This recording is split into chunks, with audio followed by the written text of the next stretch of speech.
Hey guys, hope you're having a fantastic Monday. I just decided, not just, but I've been thinking about it for a while. I constantly get people asking about marketing or social media or real estate or how I get clients or whatever. People ask me questions. That's awesome and I really appreciate it. But I want to start doing some little videos that I can help maybe answer some of those questions. I think it would be useful to people. It's free content, whatever. So today I'm going to talk about whether or not I think you should separate your business account and your personal account. A lot of people have different opinions about it, which is cool, but this is my opinion. So I hope that you like it. Please be sure to comment, especially subscribe to my channel because you're helping me, a small business owner. The reason why people are always asking you to follow them or subscribe or comment is because the more engagement that we all get on our pages, the more likely that a complete stranger will find our page. So we're not just asking to be annoying. Please subscribe, please comment below. Tell me what other things that you'd like to see. And here's this. One question that I constantly am getting asked from people is, should I separate my business and my personal Instagram accounts? So my opinion is no. Which might, other people might disagree with me, but the way that I look at it is, when I get on Instagram or if I'm looking to follow somebody on Instagram, more than likely I'm not on Instagram or looking to follow people for their business purposes. I follow people that are relatable, that I like their personalities, I like their posts, I might like the way that they dress, whatever, on social media. So whether or not they have some sort of a small business or they have some sort of a service, I strictly am pretty much on social media.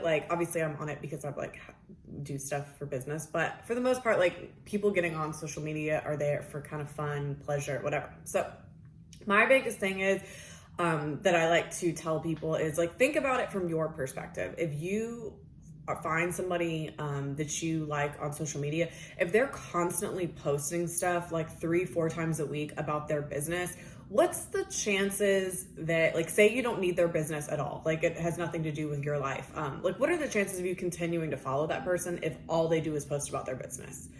More than likely you're probably gonna end up unfollowing them unless they're a friend of yours and you're just trying to support. So I kind of have a rule in my head, either 50-50 or 70-30, post at least more than half of your content about stuff about you personally. You don't have to share, information about your life. I get people all the time. They're like, well, I don't have an Instagram or I don't use social media because I'm a private person. I don't want to have my business out there. Okay, that's awesome. But you're stupid if you're not on social media somewhat for your business. I mean, that's where everything is moved, unfortunately or fortunately for you. I mean, it's a free platform to use. So you better worry about and build up your social media content, even if you're a private person. I mean, there's so many people that are on social media that seem like they share a lot about their life, but in reality, we know nothing about it. You can literally be anyone that you want to be on the internet. So I just kind of like to throw that out there to people that have objections of well, I don't do stuff on social media. I don't want to do stuff on social media. That's great, but honestly, for a business owner, that's just really dumb. And I realized too, kind of where we're getting back to, people don't want to be spammed all day long about your business. If people follow you on Instagram, they can be following you because they like your personality, you're funny, they like your hustle, they like the way that you dress, they like your content of some sort. Throw in a mix of at least half of your content about your personal life and your personal stuff. And then if you want to sprinkle in stuff about your business, do that too. But my goal is I want to be able to post content that people like or relate, or they like me or whatever. And then sprinkle in stuff that I do real estate. That way, if they're talking to one of their friends and their friend's yeah, I'm looking for an apartment. They already follow me. They like my content. I'm top of mind for them. So of course they're gonna be oh, we should contact this girl. Here, follow her on Instagram. it's way more likely to be successful like that than to have a page where you have digital flyers. Every single post is about whatever business that you do. I mean, and this goes for any business. Like, I really think putting a face to whatever business, whatever services you do is so important. It makes that business relatable to people.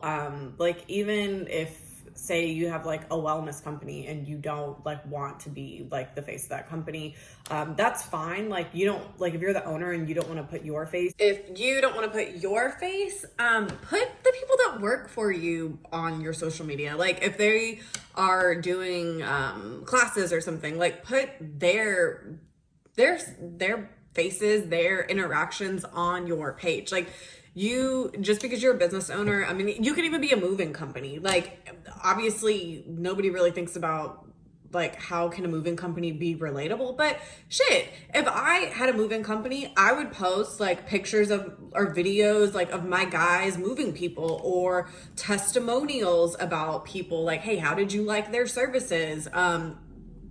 I also might like have like a snippet, like, okay, here's the top like 5 ways to like have a quick move. Like, everybody knows with movers, like, you're always worried about the timing. Like, you can do so many things to make your business personable and relatable that like you don't even have to be a part of. Like, you don't have to have your face on it. So that's like another thing. Like, as far as people saying, okay, am I going to separate my business from my personal? You either don't separate it at all and make your face the name of your brand, which I really recommend, because nobody can steal who you are. You know, nobody can steal who you are as a person. So if you build yourself as a brand, it doesn't matter if you decide that you're going to do real estate today and then like 6 months from now you want to be a hairstylist. Like, you know, build who you are as a brand and you'll never have to start over from square one, in my opinion. But if you don't want to go that route and you don't want to make yourself, your image and like your branding, that's great, cool. Make your business about the people that work there or that you work with. If you do taxes, you don't have to be the face of it. I mean, you can have your clients do testimonials and you can show people coming in to get their taxes done. I mean, there's so many different ways to make your business relatable and show personality with it. I mean, you'd be surprised. I've realized that with my videos that I create for these apartment complexes, people much rather see the bloopers, like see when I mess up or whatever. Like, they want to see like when I screw up. Like, that's more interesting to them than me being like, hey guys, I'm Jordan and blah, blah, blah, blah. Like, they want to see the real life stuff. So as long as you can make your business relatable, some way or another, I really think you're going to be successful on Instagram. I, again, don't think you should separate your business account and your personal account. Nobody wants to be spammed all day about a business, even if they need a business. Like, with, I mean, I really don't know. Like, maybe there's not a lot of things that like I would on a business level want to watch all day, every day. So that's my take on if you should separate your business account and personal account. Make your shit relatable. You're you, be authentic, and you'll be successful. Leave a comment below if you have something else about real estate or social media marketing, anything that you'd like me to cover. Be sure to subscribe to my channel so you get all the updates and you're helping a small business owner, me. Thanks.